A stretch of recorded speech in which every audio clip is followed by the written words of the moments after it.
Praise the lord. Good morning.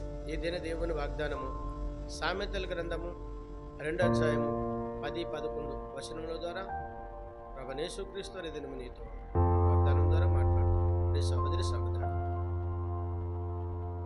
జ్ఞానము నీ హృదయమును చూచును, బుద్ధి నిన్ను కాపాడును, వివేచన నీకు కావలి కాయను.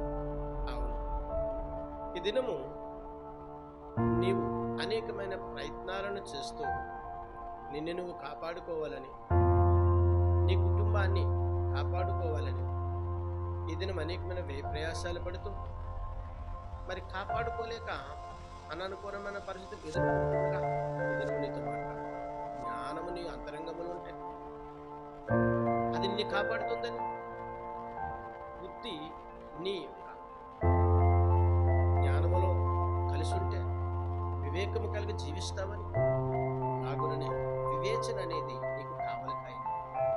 అవును, జ్ఞానమును కలిగి బుద్ధిని కలిగి వివేకము కలిగి నడిచిన ఎడల అవి నిన్ను కాచి కాపాడి నీకు నీ కుటుంబానికి రక్షణిస్తాయని ఇది నువ్వు ప్రభువైన యేసుక్రీస్తు నీతో మాట్లాడుతున్నావు. అవును సహోదరి సహోదరుడు, ఈ లోకానుసారమైన వ్యయ ప్రయాసాలను మాని జ్ఞానము కలిగి బుద్ధిని కలిగి వివేచన కలిగి దేవుని సన్నిధిలో ప్రార్థించి స్తుతించగలిగితే, జ్ఞానమును కలిగి బుద్ధిని కలిగి వివేచనను కలిగి నీవు నీ దైనందిన జీవితంలో జీవించగలిగితే, జ్ఞానమును కలిగి బుద్ధిని కలిగి వివేచన కలిగి నీవు అనుకుంటున్న ఆ యొక్క మంచి భవిష్యత్ కాలం నువ్వు పొందుకోవాలంటే మరి జ్ఞానమును బుద్ధిని వివేకమును కలిగి జీవించగలిగితే నీకు సమాధానమును సంతోషము కలుగునని ప్రభువైన యేసుక్రీస్తు వారి వాగ్దానం ద్వారా నీతో మాట్లాడు.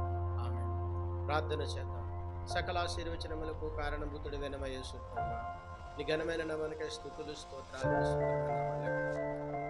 ఉదయకాల సమయంలో వాగ్దానమును సూచన చదివిన ప్రతి బిడ్డను వారి కుటుంబాన్ని దీవించండి, ఆశీర్వదించండి. యేసుక్రీస్తు పరిశుద్ధమైన నామములో అడిగి